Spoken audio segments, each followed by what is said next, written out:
agaasimaha waaxda cashuuraha bariga ee wasaaradda maaliyadda Soomaaliland Maxamed Axmed Cawad oo faahfaahinaya lacagta lagu wareejiyay banka dhexe waxa kamid ah hadalkiisii waxa jirta lacag ka timid shirkadda la wareegtay maamulkeeda dekedda berbera ee DP World lacagtaas oo ah 5 milyan oo intii hore ah 5 milyan baa nalagu soo diray xawaalada dahabshiil marka ana hadaan ahay agaasimaha cashuuraha bariga khasnada dhexe ayaanu lacagta ku wareejinay TFG-geedii xisaabiyaha guud soo martay waa kan marka waxaan ku wareejin doonaa kaashiyerka Central Bank ama khasnadka bangiga dhexe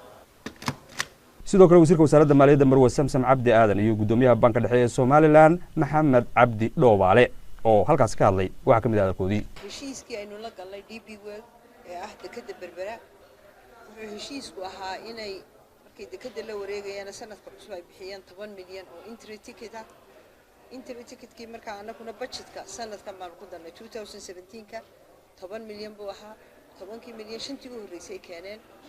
shantii kalena imika keeneen waxaana soo mariyay dahabshiil oo aad ugu mahadnaqayno runtii sida wanaagsan ee muwaadinimada ay noo soo gaarsiiyeen anaguna maanta waxaanu ku wareejinaynaa Central Bank inay lacagtaas ku dhacdo account-ka la yiraahdo account 11 lacag lagama saari karo ilaa voucher ay ku baxdo voucher-kaas oo maraya xisaabaadka ka soo bilaabmaya xisaabiyaha guud maraya hanti dhowrka maraya waa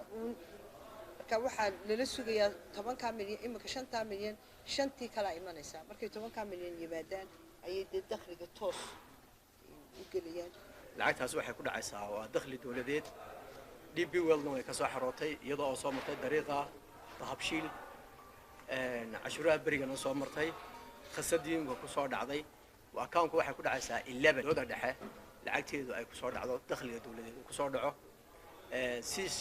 sharci ahaan way uga baxaysaa